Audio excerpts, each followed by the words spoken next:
The old water tower is one of the most beautiful and also one of the oldest buildings in the Polish city of Wroclaw.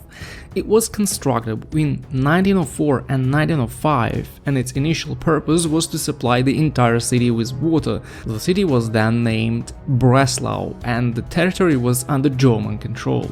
In 1910, the population of Breslau was 500,000 people, and it was the 7th biggest city in Germany that was developing extremely rapidly at that time as Europe's largest industrial state.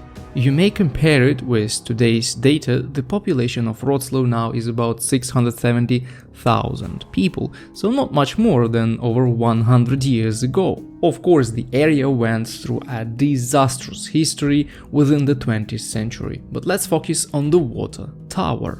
So the tower was built to supply all those people in a huge city with water, but it wasn't just a dull industrial building. It was initially built to become an iconic architectural site and decorated by famous German artists. Also, the tower resembles a medieval castle rather than an industrial construction.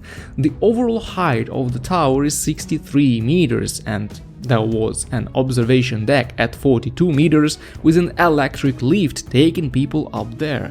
While the tower may seem like a relatively low building in the pictures, it's pretty high, like an average 20-story building. The lower part of the tower used to be a residence for those people who were responsible for the tower's operation. During World War II, the tower was used as an observation and command point, and it's a miracle that it wasn't extensively damaged. What you can see now is actually the old walls that managed to survive the crazy war time.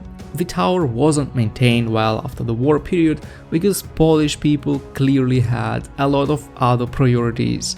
So until late 1980s, the tower was used in the water supply system of Wroclaw. It wasn't, of course, the main means of delivering water to people's houses, but it served as the pressure compensation point in the system. In 1995, the tower was bought from the city by private investors and was significantly repaired and refurbished to its old looks, and a lot of older decorations were brought to their best looks again. At this point, it was no longer used as the water tower, and the new owners started looking into its future purpose. At first it was a restaurant called Water Tower, but it had little success, and in 2017 the tower was sold again to the new owner. Now it's a monument that serves as a tourist attraction in the city of Wroclaw, but unfortunately it's closed to the public and you can only observe it from outside. There were a lot of voices in Wroclaw to turn the tower into a museum or library, but as of now, I don't know about clear plans to do so. Anyway, the tower is still worth a visit if you are in or near Wroclaw. At least you can take a cool picture near the building that you now know the history of.